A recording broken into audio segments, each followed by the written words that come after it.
যদি অনুতাপ ভীষণ গভীর সহ্য করা দেয়, যদি ভীষণ ঘৃণায় এ দেহমন আপনি ছেয়ে যায়, যদি অনুতাপের কঠিন আগুনে পুড়ছে সারাটা দিন, যদি মনোকষ্টে এ জীবন প্রদীপ জ্বলিতেছে হয়ে ক্ষীণ, যদি দুফোঁটা সুখের আশায় সারা রাত ঘুমহীন, যদি এক মুঠো সুখের আশায় হতাশ সারাদিন, যদি ঘৃণার তোড়ে বালিশ ভেজে চোখের অশ্রু ধারায়, যদি নিজের প্রতি ঘৃণার পাহাড় আকাশ জমিন ছাড়ায়, যদি ঘৃণ্য কাজ করিয়া নিজে ঘৃণাতে ভাসো, যদি বুকের কষ্ট আড়াল করে মধুর হাসি হাসো, তবে কিছু না, শুধু ক্ষমা চাইবে জোর হাতে। পাহাড় সমান ঘৃণার কাজ করিয়াছ যাহার সাথে, যাও ক্ষমা চাও, নিজের ভুল শুধরে নাও চিরতরে।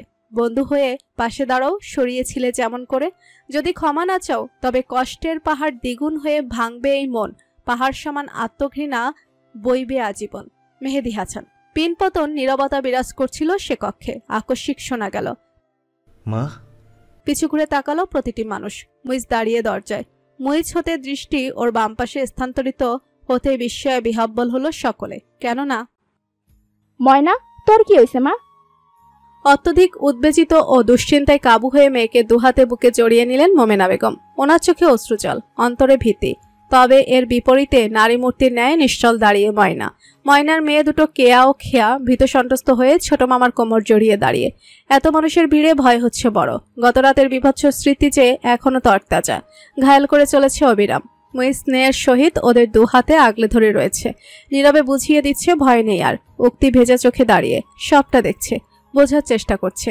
এতক্ষণে অবশ্য বুঝতে বাকি নেই যে ভাবনাতীত কোনো অঘটন ঘটেছে বটে, কিন্তু কি হয়েছে? ময়না আপাতত কিছুটা শান্ত হয়েছে, বসে রয়েছে দেয়াল ঘেঁষে শ্রেণীকক্ষের এক নীরব স্থানে। আশ্রয় কেন্দ্রে কর্তব্যরত চিকিৎসক এসেছিলেন কিছুক্ষণ পূর্বে। ওকে এবং মেয়ে দুটোকে ভালোমতো চেক আপ করে গেছেন। এই মানসিক পীড়া হতে বেড়ানোর জন্য সৎ পরামর্শ দিয়ে গেছেন, উপদেশ দিয়েছেন বেশ কিছু। পরিবারের সদস্যরা এতে আশাবাদী যে ইনশাল্লাহ সব ঠিক হয়ে যাবে। তবে হয়েছেটা কি তা এখনো জানা যায়নি। মানসিকভাবে বিপর্যস্ত ময়না কিংবা তার মেয়েরা বলতে পারেনি তাদের সঙ্গে ঠিক কি হয়েছে, কেন তো ভয়ে অস্থির তারা। অস্থির হবে না, শুধু ওরা এবং এক আল্লাহ জানেন গতরাত তাদের জীবনের কতটা ভয়ানক রাত ছিল। প্রতিটি মুহূর্ত ভয়, অস্থিরতা এবং সবশেষে চিরনীরবতা। ফলস্বরূপ এখনো স্বাভাবিক হয়ে উঠতে পারেনি তারা। কেয়া ও খেয়া এই মুহূর্তে চুপটি করে নানির সাথে রয়েছে। নানির কোলে মাথা রেখে শুয়ে ওরা। মোমেনা বেগম আদরে আদরে ভরিয়ে দিচ্ছেন নাতনিদের, কপালে চুলের ভাঁজে ভাঁজে হাত বুলিয়ে দিচ্ছেন। ধীরে ধীরে আদর মাখা স্পর্শে ঘুম নামলো দুজোড়া চোখে। ভয়ের তো নির্ঘুম রাতের শেষে ঘুমিয়ে পড়ল দুই কিশোরী তাদের নানির কোলে। নির্ভয় নিশ্চিন্ত সে ঘুম। ময়না হতে নিরাপদ দূরত্ব বজায় রেখে মেঝেতে বসে রয়েছে পরিবারের সদস্যরা। ময়না এখনো মুখে বসে, কেয়া খেয়া মেঝেতে বিছানো ওড়নায় ঘুমিয়ে। উক্তির পরিবারের সদস্যরা হতাশ চিত্তে বিদায় নিয়েছে। ঘণ্টা দুয়েক হতে চলেছে। উক্তি তাদের অভাবনীয় হতাশায় ডুবিয়ে খালি হাতে ফিরতে বাধ্য করেছে। চোখে জল নিয়ে বিদায় নিয়েছেন কায়সার সাহেব। মেয়েকে আরেকবার ভেবে দেখার অনুরোধ জানাতে ভোলেননি বয়স্ক মানুষটি। এই মুহূর্তে উক্তির শ্বশুরবাড়ির মানুষগুলোর পাশে রয়েছে, তাদের সঙ্গ দিচ্ছে। মারব জিজ্ঞাসু দৃষ্টিতে ছোট ভাইয়ের দিকে তাকিয়ে, এবার ক ভাই, কুম্বে পাইলি বড় অপারে? মুইজ দেয়ালে পিঠ ঠেকিয়ে বসা, ডান পা লম্বা করে ছড়িয়ে রাখা, বা হাঁটু ভাঁজ করে দাঁড় করানো। ভারিক্কি স্বরে বলল সে, 2 বাড়ি পরে হ্যার প্রতিবেশীর বাড়িতে পাইছি। ওই দিকের অবস্থা ভালো না, মেলা বাড়িঘর ভাঙ্গা গুড়া গুড়া। সংবাদটি শুনে আতকে উঠলেন মোমেনা বেগম। চোখের সামনে ভেসে উঠল নিজ বাড়ির দুরবস্থা।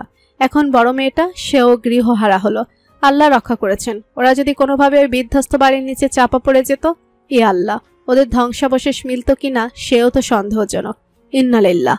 বড় বড় দম ফেলে নিজেকে শান্ত করতে লাগলেন মোমেনা বেগম। কি সব অনর্থক কুচিন্তা করছেন উনি? সৃষ্টিকর্তা প্রাণে বাঁচিয়েছে যে। জান্নাত কৌতূহলী হয়ে সহসা জিজ্ঞেস করে বসল, ভাইয়া, ওইখানে কামাল ভাই কেমন আছেন? ওনার কোনো খোঁজ খবর? বইয়ের মুখে হঠাৎই ওই দুশ্চরিত্রবান লোকটার নাম শুনে খেপে উঠল মারুফ।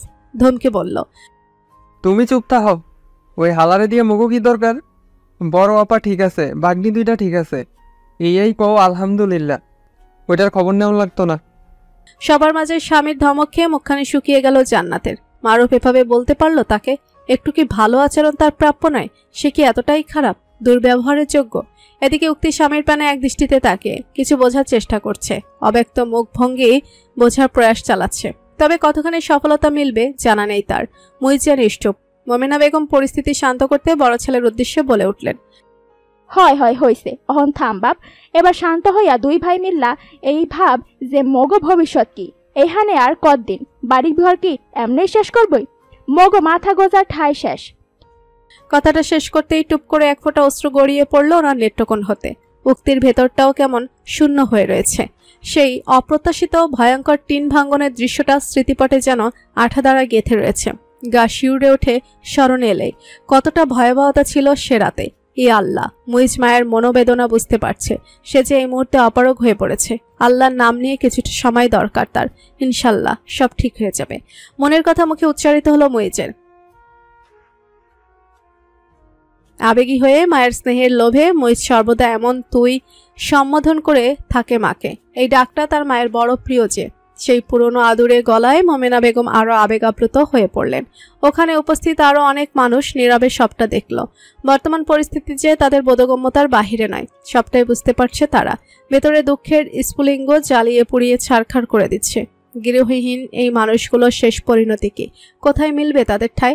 অন্তরিক্ষে ক্ষুদ্রাকৃতির এক চন্দ্রের উপস্থিতি। থমথমে মুখে যেন আজ উদয় হয়েছে তার। আশেপাশের মেঘমালা সে কখন থেকে বিরক্ত করে চলেছে তাকে। বারবার ঢেকে দিতে চাইছে মেঘের অন্তরালে, তবে সে আড়াল হতে নারাজ। জোরপূর্বক জায়গা দখল করে রয়েছে অন্তরিক্ষের বিশালাকার বুকে ছোট্ট এক অংশে। শ্রেণীকক্ষে সে আশ্রিত অংশে ধীর পায়ে হেঁটে চলেছে উক্তি। মায়াবী চোখ দুটো ব্যস্ত কারোর খোঁজে। ঘরে উপস্থিত অতগুলো মানুষের ভিড়ে সে খুঁজে বেড়াচ্ছে তাকে। নারী, পুরুষ, শিশু সবার উপর দৃষ্টি বুলিয়ে গেল উক্তি। পুরোপুরি নিশ্চিত হলো মানুষটি এখানে অনুপস্থিত। তবে আবার না বলে কয়ে কোথায় চলে গেল সে? রাতের খাবার কি খাবে না? ওকেও অনাহারে রাখবে? এভাবে অহেতুক দুশ্চিন্তায় ফেলে কি যে আনন্দ পায় মানুষটি, উক্তির আজও অজানা। উক্তি ছোট্ট শ্বাস ফেলল। মোমেনা বেগম সে মুহূর্তে আবার ডেকে উঠলেন ওকে। দ্বিতীয়বারের মতো জিজ্ঞেস করলেন মুইজ কোথায়। সে কি এই সামান্য নৈশভোজে অংশ নেবে না? উক্তি সাইন ল্যাঙ্গুয়েজের ভাষায় শাশুড়ি মাকে আশ্বস্ত করলো। আস্তে ধীরে হাঁটতে হাঁটতে বেরিয়ে গেল শ্রেণীকক্ষ হতে। মোমেনা বেগম উৎকণ্ঠায় পড়ে যাচ্ছেন আবার। এসব কি আর তার পিছু ছাড়বে না? সিঁড়ি বেয়ে নিচতলায় নেমে এলো উক্তি। পরনে তার হলদে রঙা এক সুতির সালোয়ার কামিজ, ওড়না দিয়ে মস্তক কেশরাশি ঢাকা, যথাসম্ভব ওড়নার আড়ালে আবৃত মুখশ্রী। নিচতলার করিডোরে বিভিন্ন পেশার দরিদ্র মানুষের আনাগোনা। পুরুষদের সংখ্যা বেশি দেখা যাচ্ছে। অনেকেই অলস সময় কাটাতে কিংবা ভবিষ্যতে সুন্দর স্বপ্ন বুনন করতে সেটাই হাজির হয়েছে। কারো কারো সঙ্গে বাচ্চা নজরে আসছে। উক্তি যথাসম্ভব দ্রুত পা চালিয়ে সেখান থেকে সরে গেল। যাওয়ার আগে নিশ্চিত হলো মুইজ এখানেও নেই। উক্তি দ্রুত পা ফেলে বিদ্যালয়ের মূল প্রবেশদ্বারে এসে দাঁড়ালো। আশেপাশে উৎকণ্ঠিত চোখ দুটো বুলিয়ে চলেছে। শেষ আশায় রয়েছে যে এই বুঝি দেখা মিলবে স্বামীর। বেশি ধৈর্য ধারণ করতে হলো না মেয়েটির। অল্পক্ষণে প্রসারিত হলো ঠোঁটের কোণ। কয়েক দশকের পুরনো সে বৃহদাকার গাছটি। গাছকে কেন্দ্র করে তৈরি কংক্রিটের শক্তপোক্ত গোলাকার এক বেদি। ধুলোমাখা সে বেদিতে আধার মাঝে বসে রয়েছে এক ব্যক্তি। বিদ্যালয়ের অভ্যন্তরীণ আলো মেখে রয়েছে তার চওড়া পিঠে। একদম চুপটি করে বসে সে। ঝিঝি পোকার মৃদু গুঞ্জন ভেসে আসছে শ্রবণ পথে। খানিক বাদে নিজের ঠিক ডান পাশে কারোর উপস্থিতি টের পেল মানুষটি। আস্তে করে ঘুরে তাকালো ডানে। আলো আধারের খেলায় স্পষ্ট দেখে নিল সহধর্মিনী উক্তির চিন্তা মিশ্রিত মুখখানি। মেয়েটা ওর ঠিক পাশেই বসে। দুটো দেহ প্রায় চুই চুই। কিছুটা সময় ওদের চোখ জোড়া একে অপরের মাঝে হারিয়েছিল। চোখে চোখে মনোভাব আদান প্রদানের চেষ্টা চলছিল। তবে সে চেষ্টা ব্যর্থ করতে দৃষ্টি সরিয়ে নিল মুইজ। উক্তি অস্ফুট স্বরে ডেকে উঠল ওকে। নিজের দিকে মনোযোগ আকর্ষণ করতে ডাকলো। মুইজ নরম চোখে ঘুরে তাকালো। উক্তি দুহাতের ক্রীড়ায় ওকে বলল, পরিবারকে টেনশনে রাখতে খুব ভালোবাসেন তাই না? মুইজ কিছু বলল না। এ মুহূর্তে নীরবতা তাকে বেশ আচ্ছন্ন করে রেখেছে। কথা বলতে ইচ্ছে হচ্ছে না। আপনি জানেন আমি কখন থেকে আপনাকে খুঁজে চলেছি। মাও খুঁজছিলেন আপনাকে। চলুন খেতে চলুন, মা অপেক্ষা করছে। আপা কেয়া খেয়া খাইছে? এবার মুখ খুলল মুইজ। উক্তি হালকা করে ইতিবাচক মাথা নাড়ল। হ্যাঁ, তারা খেয়েছে। মোমেনা বেগম বলে কয়ে কোনো রকম জোরপূর্বক অল্প হলেও খাইয়েছেন। মুইজ চুপচাপ বসে। উক্তিও মুখ। কিছুটা সময় ওভাবে নীরবে পেরিয়ে গেল। কামাল ভাইয়ের কি হয়েছে? কোনো বিপদ হয়েছে কি? স্ত্রীর সাইন ল্যাঙ্গুয়েজের মাধ্যমে এমন তার প্রশ্ন পেয়ে যার পড়া নাই অবাক হলো মুইজ। সে অবাক তার রেশ দৃশ্যমান চোখে মুখে। কামাল ভাই কেমন মানুষ আমার জানতেও বুঝতে বাকি নেই। অল্প হলেও জেনেছি তার সম্পর্কে। মুইজ চুপচাপ শুনছে বইয়ের কথাগুলো। সে আরো শুনতে চায়। উক্তি ভেজা কণ্ঠে বলে চলেছে, বড় আপাকে আজ দেখেছি। ওনার গলায় স্পষ্ট লাল দাগ। উনি লুকিয়ে রাখার সর্বোচ্চ চেষ্টা করে গেছেন। তবে ভাগ্যক্রমেই দেখে ফেলেছি আমি। ওনাকে গলা টিপে ধরা হয়েছিল। আপা এখনো ভয়ে আছেন। কেয়া খেয়া দুই মা ভয়ে জর্জরিত। সহসা উক্তি বেশ উদ্বিগ্নতার শিকার হয়ে হাতের ইশারায় বলে উঠল, গত রাতে ঠিক কি হয়েছিল বলুন না। কামাল ভাই কি এর চেয়েও গুরুতর কিছু করেছে? এখন কোথায় আছেন উনি? উনি কি কখনোই ওনার পাপের শাস্তি পাবেন না? পাইব না কে, চিরজনমের লেগ্গা পাইছি। মুইজের মুখভঙ্গি আকস্মিক এমনভাবে বদলে গেল যে ভড়কে গেল উক্তি। অতিরিক্ত ক্রোধে শ্যামবর্ণ মুখখানা রক্তলাল রূপ ধারণ করেছে। দু চোখে আগুনের হালকা উক্তি ভীতস্বরে শুধিয়ে উঠল। কি হয়েছে ওনার? আপনি কিছু করেননি তো? মুইজ নির্বাক হয়ে রইল। ঠোঁটে বাঁকা হাসির উপস্থিতি, চোখে মুখে ফুটে উঠেছে এক রহস্যের অগ্নিকুণ্ড। কি হয়েছে কামাল নামক নরপশুটির সঙ্গে? এই মুহূর্তে কোথায় কোন অবস্থানে রয়েছে সে? আর গত রাতে কি বা হয়েছিল? উত্তেজনা চাপা পড়েছে ধরণীর বুকে। আধারিয়া রজনী, খোলা উন্মুক্ত ছাদের এক কিনারে দাঁড়িয়ে মুইজ। চিন্তার ভারী আস্তরণে বুকে হচ্ছে পীড়ন। আজ 2 দিন হলো তারা এখানে, এই বিদ্যালয়ের সাময়িক আশ্রয় কেন্দ্রে। কাল কিংবা পরশু জানা নেই, এখান থেকে যে কোনো মুহূর্তে তাদের চলে যেতে হবে। শুরু হবে বিদ্যালয়ের শ্রেণী কার্যক্রম। তবে তারা যাবে তো যাবে কোথায়? ছাদহীন ওই ভগ্ন বাড়িতে? সে রাতের ঝড়ে তো উড়ে গিয়েছে টিনের চাল। বাড়ির ভেতরেও তুলনামূলকভাবে ক্ষয়ক্ষতি হয়েছে। সবটা পূর্বের ন্যায় করতে বেশ অর্থের প্রয়োজন, কিন্তু এ মুহূর্তে এতগুলো টাকা মিলবে কোথায়? তার তো আগের মতো সেই রমরমা অবস্থা নেই। চাকরিটা চলে গিয়েছে। বর্তমানে তার পরিচয় সে এক দরিদ্র রিক্সা চালক। পেটের দেয় যে অলিগলি রিক্সা চালিয়ে বেড়ায়। ব্যাংক ব্যালেন্সও অতটা শক্তিশালী নেই। তবে সে একাকী সবটা সামাল দেবে কি করে? চিন্তিত বিধ্বস্ত মুইজ দীর্ঘশ্বাস ফেলল। অন্ধকার ওই আকাশের দিকে তাকিয়ে বিড়বিড় করে উঠল। অকস্মাৎ কাঁধে বর্ষার একখানা হাতের স্পর্শ পেয়ে ঘোর ভঙ্গ হলো। কাঁধে হাত রাখা মানবী এসে দাঁড়ালো পাশে। মুইজ নির্বিকার সেই পূর্বের ন্যায় উক্তি ম্লান বদনে দাঁড়িয়ে স্বামীর কাঁধে রাখা হাতটি আলতো করে বুলিয়ে নিম্নে নামতে লাগলো। কাঁধ ছেড়ে জায়গা করে নিল পেশিবহুল বাহুতে ডান হাতটি পেঁচিয়ে অর্ধাঙ্গের কাঁধে মাথা রাখলো উক্তি। শান্তিময় সে পরশে হৃদয় হালকা হলো মুইজের। আবেশে বুঝে এলো চক্ষু। মাথাটা আস্তে করে হেলিয়ে দিল সঙ্গিনীর মাথার সাথে। দুজনের অন্তর তখন সুখকর অনুভূতির প্লাবনে তলিয়ে। অক্ষিপুট বন্ধ তাদের। এই স্বপ্ন মধুর মুহূর্তে নিম্নোক্ত দুটো বিশেষ উক্তি যেন বড় মানানসই লাগছে। Had life not given me reasons to grieve, I would never have known the healing power of a hug. Wrestle a good race. A hug is the bridge between two souls. অনিয়ার ও চাঁদ। মানসিকভাবে চরম অসহায় হয়ে পড়েছে মুইজ হাসান। এ মুহূর্তে তার কাছের মানুষদের একটুখানি সাহায্য, ভরসা, ভালোবাসাই পারে তার ক্ষতবিক্ষত হৃদয়ের একটু উপশম হতে। উক্তি তার সহধর্মিণী, অর্ধাঙ্গিনী, যার প্রতিটি স্পর্শে লুকিয়ে পবিত্র অনুভূতি, হৃদয় জোড়ানো সুখ, এক ভিন্নতার অব্যক্ত আবেশ। এতকাল বাদে স্ত্রীর সান্নিধ্য পেয়ে মুইজ মহাচ্ছন্ন হয়ে পড়ছে। সে অসুস্থকালীন সময় থেকেই তাদের মধ্যে এক সূক্ষ্ম দূরত্বের সূত্রপাত। মানসিকভাবে তারা সংযুক্ত হয়ে থাকলেও শারীরিকভাবে যোজন বিয়োজন দূরত্ব তৈরি হয়েছিল। অসুস্থতা, অক্ষমতা, মনোপীড়া সব মিলিয়ে স্ত্রীর সঙ্গে বিশেষ মুহূর্ত কাটানো হয় না বহুকাল। আজ যেন মন বাঁধন ছাড়া পাখির ন্যায় উঠতে চাইছে ক্ষুদ্রতম হলেও কিছু আদর সোহাগ। স্ত্রীর হালাল পরশে মুগ্ধতা। স্বামীর মনোবাসনা বুঝে উঠতে সময় লাগলো না উক্তির। তবে এই সময়, এই পরিস্থিতি, এই স্থান কোনোটাই যে তাদের অনুকূলে নয়। স্বামীর মনের ইচ্ছে এই মুহূর্তে পূরণীয় নয় বলে অন্তঃস্থলে দুঃখিত হলো উক্তি। সেও যে মন প্রাণ হতে চাইছে স্বামী সোহাগের সোহাগিনী হতে। কোনরূপ নিজেকে সংবরণ করে উক্তি স্বামীর কপাল কার্নিশে ঠোঁট ছুঁয়ে দিল। কয়েক সেকেন্ড ব্যাপী স্থায়ী হলো সে স্পর্শ। মাথা হতে ঠোঁট নেমে এলো গালে। আদর মেখে দিল সময় নিয়ে।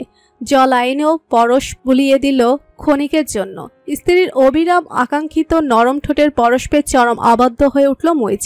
চকিতে বুকে আগলে নিল সঙ্গিনীকে। উক্তি বিস্ময়কর দৃষ্টি নিক্ষেপ করার পূর্বে চোখের পলকে দুজোড়া ঠোঁট বন্দী হলো এক অভিলাষণীয় সম্মোহনে। আধার ঘেরা আকাশ নামক চাদর তলে উন্মুক্ত ভুতুড়ে সে ছাদে একজোড়া মানবী ব্যস্ত মধুসূদা পান করতে, নিজ পিপাসু চিত্ত শান্ত করতে। সে এক মনোরম অপূর্ব সুন্দর মুহূর্ত। আমায় কি কখনো ক্ষমা করা যায় না মা? আমি এতটাই ঘৃণ্য পাপে পাপিষ্ট হয়ে গিয়েছি। আধারাবৃত কক্ষে বিছানায় শুয়ে কায়সার সাহেব। শূন্য চাহনি ওনার স্থির শুভ্র রঙা সিলিংয়ে। চোখের কোণে ভেজা ভাব নিজের ওপর। নিজহীন কর্মের জন্য আজ অনুতপ্ত উনি। অনুতাপের ভারে ষাটোর্ধ্ব মানুষটির বয়স যেন 100-তে গিয়ে ঠেকেছে। কত সুন্দর স্বর্ণালী মুহূর্তে মোড়ানো ছিল ওনার সংসার। উনি এবং ওনার প্রিয়তমা ফাতিমা কত রং বেরঙের স্বপ্ন বুনন করেছিলেন ওনারা একত্রে। আজ সেসব স্বপ্ন ভেঙে গুড়িয়ে গিয়েছে। সবটাই আজ শূন্য। মিথ্যা অহমিকা, ঘৃণা, অনুতাপে ভরা বিশাল শূন্যতার ভারে পদদলিত। ফাতিমা এবং কায়সার হামিদ উক্তির পিতামাতা হন ওনারা।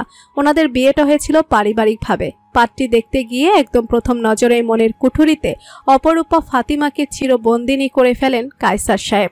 লাজুক ফাতিমা যেখানে চোখ তুলে আগত মানুষগুলোর দিকে তাকাতেই পারছিলেন না, সেখানে কায়সার সাহেব ড্যাব ড্যাব করে তাকিয়েছিলেন ওনার সুশ্রী মুখপানে। এ নিয়ে সেথায় উপস্থিত কাজিনবৃন্দ মুখ টিপে হাসতে ভোলেনি, কিন্তু ওনাকে পরবর্তীতে বেশ পচিয়েছে বটে। তাতে কায়সার সাহেবের কি?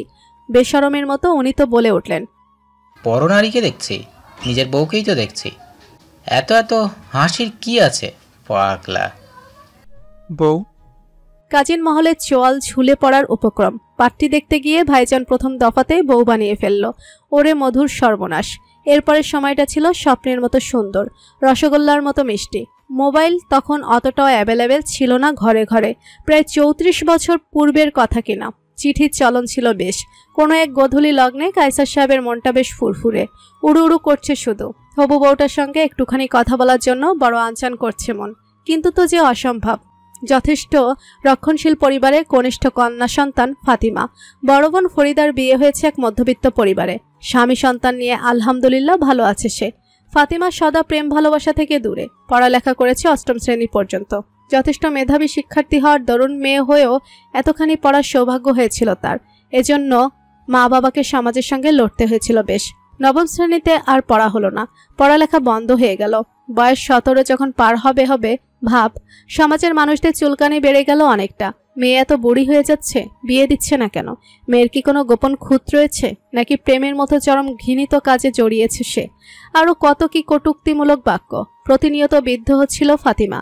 ঠিক সে সময় বাবার পরিচিত এক ব্যক্তির সুবাদে কায়সার হামিদের জন্য সম্বন্ধের প্রস্তাব এলো।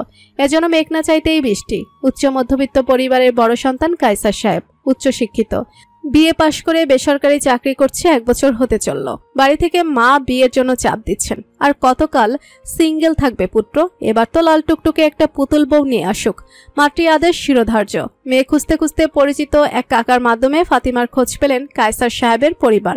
আর পাত্রী দেখতে গিয়ে প্রথম দেখাতেই বিমোহিত হলেন পাত্র সাহেব। গোধূলি বেলা, উন্মুক্ত জানালা হতে দেখা মিলছে এক অভূতপূর্ব দৃশ্যের। আকাশের বুকে লালরাঙা তুলির আঁচড়ে অতুলনীয় রূপের বাহার। সূর্য অস্তাচলে গিয়েছে খানিক পূর্বে। পড়ার টেবিলের ওপর রাখা সফেদ শ্বেত পৃষ্ঠাটি। চেয়ারে বসে কায়সার সাহেব, মুখশ্রীতে এক অন্যরকম চকচকে উজ্জ্বল, হাতে বলপেন। স্বচ্ছ সুন্দর ভঙ্গিতে পৃষ্ঠায় ফুটিয়ে তুলছেন এক একটি মনন শব্দ। বোধ তুমি কবে হবে আমার, তোমারই প্রথম সর্বনাশা দর্শনে, হারিয়েছি সুনিদ্রা অলিক সে স্বপনে। গোটা গোটা অক্ষরে ফুটিয়ে তুললেন অন্তরে জ্বলন্ত কথাগুলো। লেখার শেষে লাল রঙা বলপেনের পরশে ক্ষুদ্র এক হার্ট চিহ্ন এঁকে দিলেন। লাজুক রংটা ধীরে ধীরে পুরো মুখে ছড়িয়ে পড়ল যেন। চোখ দুটো স্থির হয়ে সেই হার্ট চিহ্নের ওপর। প্রথম প্রেমের সে প্রথম পাগলামিতে মেতে উঠলেন কায়সার হামিদ। এক বুক সাহস সঞ্চয় করে লজ্জাকর মনটাকে কোনো রকম দমিত করে চিঠি পাঠিয়ে দিলেন বধূবাড়ি। হবু বধূ সে চিঠি পেয়েছিল কিনা কিংবা পেয়ে পড়েছিল কিনা জানা হলো না ওনার, কেননা চিঠির কোনো ফিরতি জবাব কিংবা কোনো রকম প্রতিক্রিয়ার দেখা মেলেনি এরপর। তবে ওনার প্রেম পাগলামি ঠিক বজায় রইল। খালাতো এক ছোট ভাইকে সঙ্গী বানিয়ে শুরু হলো ওনার ভিন্ন মধুরতম যাত্রা। প্রায় সম্ভব রোজ বিকেলে কাঙ্ক্ষিত রমণীর বাড়ি হতে স্বল্প দূরত্বে এক বিদ্যুৎ খুঁটির পেছনে জায়গা মেলে কায়সার সাহেবের। ভাড়া বাড়ির 3 তলা বাসিন্দা ফাতিমা রোজ বিকেলে বারান্দায় আসেন অল্প সময়ের জন্য। বারান্দায় রয়েছে ওনার শখের নয়নতারা ফুলের টব। ওড়নায় মাথা ও দেহের ঊর্ধ্ব অংশ শালীনতার সহিত আবৃত করে বারান্দায় আসেন ফাতিমা। বড় আলতো করে ছুঁয়ে দেন নয়নতারা, যত্ন করে পানি ছিটিয়ে দেন গাছে। সে সময় ক্ষণে ওনার ঠোঁটে লেপ্টে থাকা মুস্কি হাসি বিদ্যুৎ তরঙ্গ বয়ে দেয় অদূরে বিদ্যুৎ খুঁটির পেছনে লুকায়িত মানুষটির বুকে। হাই। বুকের বাপাশে হাত চেপে কায়সার হামিদ মন্ত্রমুগ্ধের ন্যায় আশ্রে পড়েন ভাইয়ের দেহে। খালাতো ছোট ভাই প্রথমে বিহব্বল হলেও পরবর্তীতে প্রেমিক ভাইয়ের কাণ্ড দেখে শব্দহীন হেসে ওঠে। রক্ষণশীল পরিবারের সন্তান হবার দরুন ফাতিমা বাড়ি থেকে তেমন বের হতেন না। তাই ওনাকে একটুখানি দেখার জন্য রোজ বিকেলের ওই স্বল্প সময়টুকু ছিল জাদুকরি কেরামতির মতো। তবে চাকুরিজীবী কায়সার সাহেবের পক্ষে রোজ আসা সম্ভব হয়ে উঠত না। তবে যেদিন সুযোগ পেতেন সে সুযোগের সর্বোচ্চ সদ্ব্যবহার করতেন। মোহিত নজরে তাকিয়ে থাকতেন ফাতিমা পানে। ফাতিমা হয়তো জানতেও পারেননি বিয়ের আগে ওনার হবুবার ঠিক কতটা দেওয়ানা হয়ে গিয়েছে। এভাবেই প্রেম প্রেম খেলায় সময় গড়ালো। এসে গেল সেই আকাঙ্ক্ষিত মুহূর্ত। দুই পরিবারের সদস্য এবং নিকটস্থ আত্মীয়দের উপস্থিতিতে পবিত্র বিবাহ বন্ধনে আবদ্ধ হলেন কায়সার সাহেব এবং ওনার ফাতিমা। বিয়ের রাতটা বরাবরই অন্যরকম মিশ্র অনুভূতির সঞ্চার করে থাকে। ভয়, জড়তা, লজ্জা, আবেগ সব মিলিয়ে ফাতিমা নতমস্তকে বসে বাসর ঘরে। রজনীগন্ধা এবং গোলাপের মেলবন্ধনে সৃষ্ট সুবাস তীব্র করা নাড়ছে ঘ্রাণেন্দ্রিয়ে। ঘোমটায় আবৃত মুখখানি। ওদিকে দরজার বাইরে খিমা দিয়ে দাঁড়িয়ে কায়সার সাহেব। অকল্পনীয় আবেগ, আকাঙ্ক্ষী রমণীকে নিজের করে পাওয়ার সুখে কাতরণী। ভেতরে যাওয়ার মতো সাহস করে উঠতে পারছেন না যেন। বুক কাঁপছে, ধরফর ধরফর করছে। এত সুখে মরে যেতে ইচ্ছে হচ্ছে যে। ভাই বোনেরা ওনাকে ঠেলে ঠুলে কোনো মতে ভেতরে প্রেরণ করল। আপন ছোট বোন কোহিনূর খানম এত ঢং দেখে বিরক্ত। বেশিক্ষণ রইল না সে, চলে গেল সেথা হতে। প্রথম রাতে নিজের প্রিয় মানুষটিকে প্রথম আলিঙ্গনে আবদ্ধ করে অশ্রু বিসর্জন দিয়ে ফেললেন কায়সার সাহেব। ফাতিমা হতবিহব্বল হয়ে শুধু দেখে গেল, অনুভব করে গেল মানুষটিকে। সে রাতে হয়তো ফাতিমা উপলব্ধি করতে পারেননি কায়সার সাহেবের হৃদয় ঠিক কতখানি জোরে উনি। তবে সময়ের সঙ্গে সঙ্গে ঠিক বুঝতে পারলেন লোকটা তাকে উম্মাদের মতো ভালোবাসে। একটু সময়ের জন্য চোখের আড়াল হলেই চেঁচামেচি করে ডাক শুরু হয়ে যায়। বিয়ের পর ফাতিমা বোধহয় দুদিন একটু শান্তিতে গিয়ে বাপের বাড়ি থাকতে পারেননি।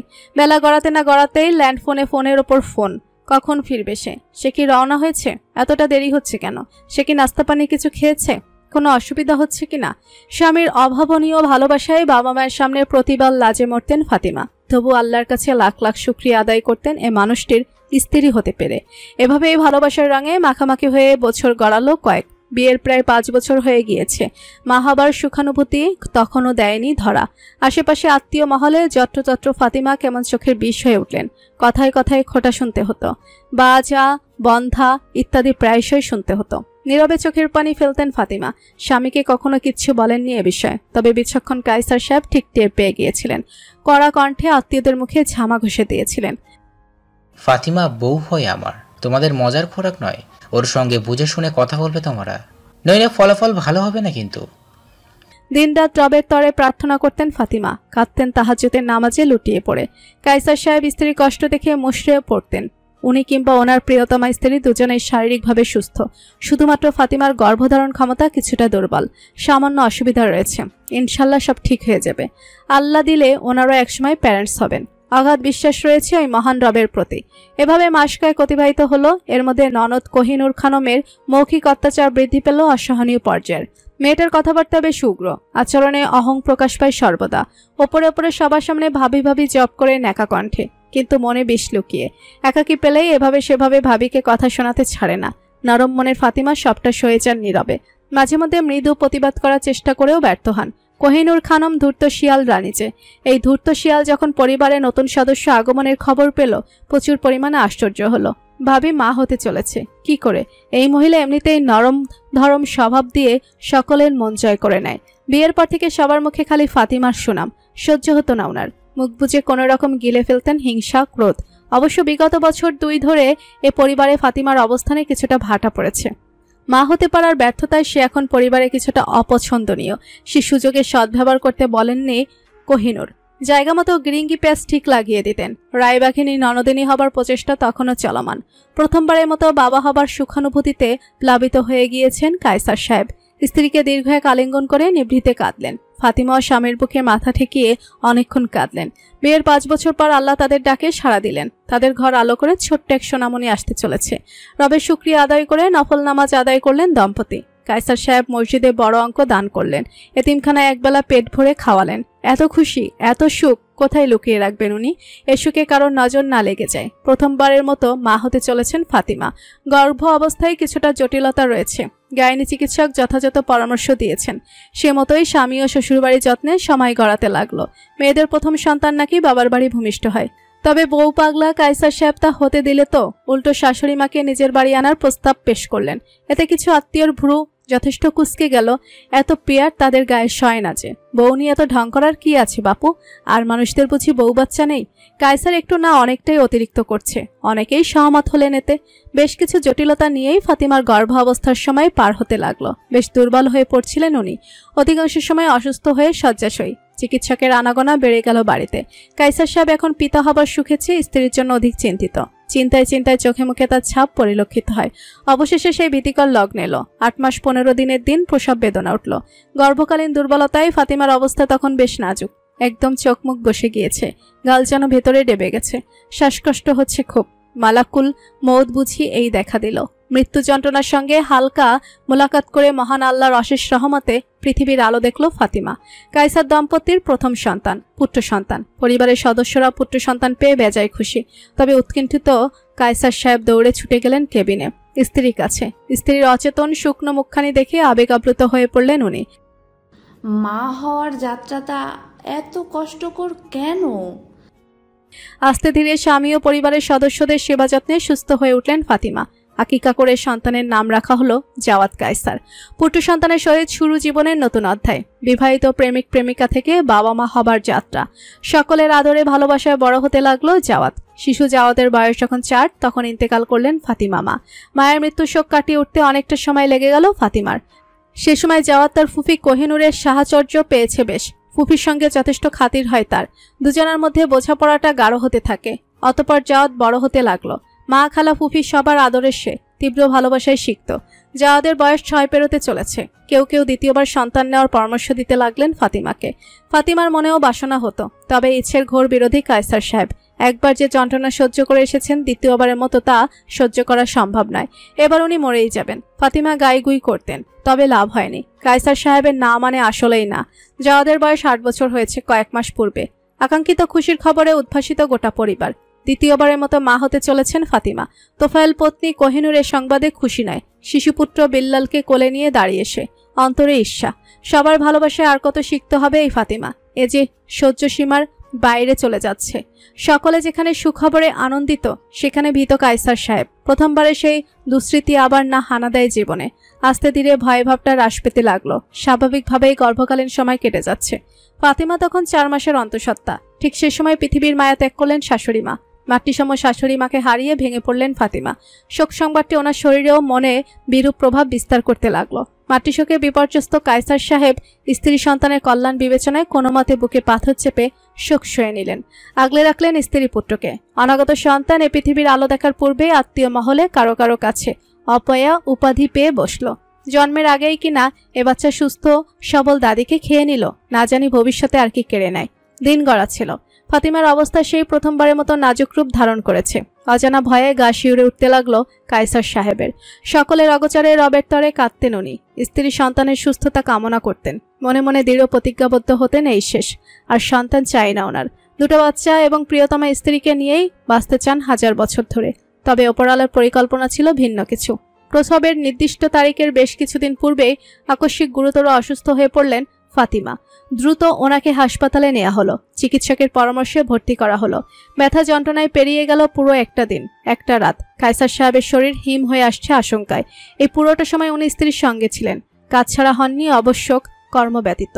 ফাতিমা বেদনা বিধুর চোখে ওনার মুখপানে তাকাতেন মাঝে মধ্যে। আলতো করে ওই মানুষটাকে ছুঁয়ে দিতে চাইতেন, তবে দুর্বল শরীর তা হতে দিত না। ভালোবাসার 2 মানুষ কাছাকাছি থেকেও যেন 100 মাইল দূরে হারিয়ে যাচ্ছে। কায়সার সাহেব শুধু কাঁদতেন। ফাতিমাকে শক্ত করে বুকে লুকিয়ে রাখতে চাইতেন। এত ভয় হচ্ছে কেন? কেন মনে হচ্ছে এই স্বপ্নময় সংসার জীবনের রীতি ঘটতে চলেছে? কেন? অত্যাধিক বেদনার শিকার ফাতিমা শেষ হয়ে যাচ্ছেন ক্রমশ। সিদ্ধান্ত নেওয়া হলো সিজারিয়ান করানো হবে। ফাতিমা কিছুতেই তাতে রাজি ছিলেন না। রাজি তো ছিলেন না কায়সার সাহেব নিজেও, তবে করার কিছু ছিল না। প্রিয়তমার যন্ত্রণা লাঘবের আশায় সিজারের সিদ্ধান্তে সায় দিলেন উনি। অপারেশন থিয়েটারে যাওয়ার পূর্বে কায়সার সাহেব দীর্ঘ এক চুমু এঁকে দিলেন স্ত্রীর কপালে।